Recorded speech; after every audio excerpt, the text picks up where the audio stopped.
I want people to know what the experience is like, because when you and I were sitting down together in Washington, D.C. recently, I was talking about the fact that a lot of people hesitate to call the number because they don't know what to expect. And the truth is, they're concerned about confidentiality, and they're afraid if they call that number, their phone's going to be traced.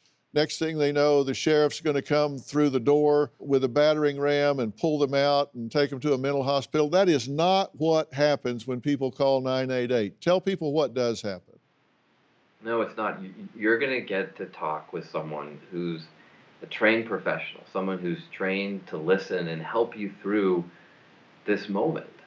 I mean, one of the other powerful statistics out there is that 9 out of 10 Americans who attempt suicide but fail, but don't go through with it or don't succeed, they never try it again. 9 out of 10 never try it again. They realize it was a mistake. So if you can just get through that most dire moment, you might well be okay. And that's what these crisis counselors are trained to do. They're not the police, they're not paramedics even.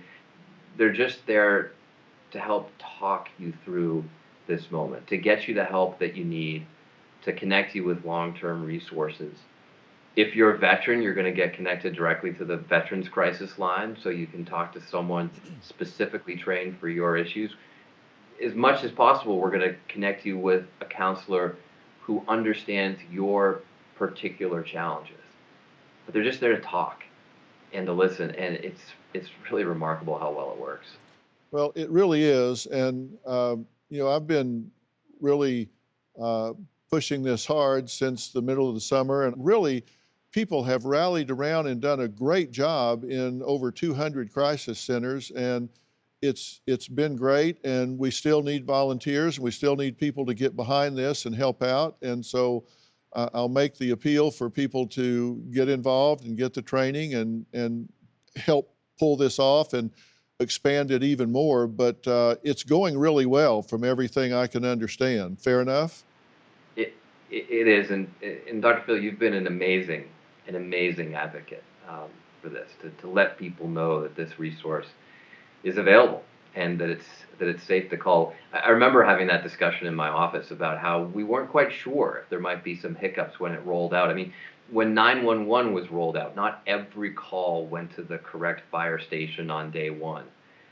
But I got to tell you, it's exceeded all of our expectations. It's not perfect, but it's pretty darn close, and it's saving lives already.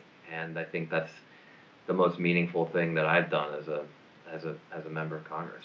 Well, I'm just so proud to be part of it, and I appreciate you letting me get involved with it. And listen, I want to thank you for taking time to shed some more light on this. Dr. Phil, let me tell you, I've always got time for you. I've been so struck by the courage of the young people on the show today.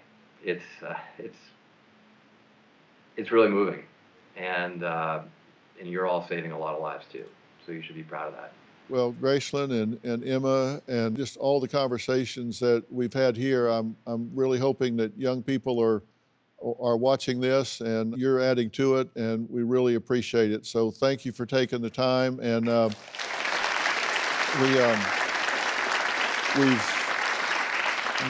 we've had 988 in a lower third across the screen throughout the whole show here. So we're really pushing this as hard as we can. So we want to get that activity up even more. So we'll continue to push this, and you and I'll stay in close contact, I'm sure.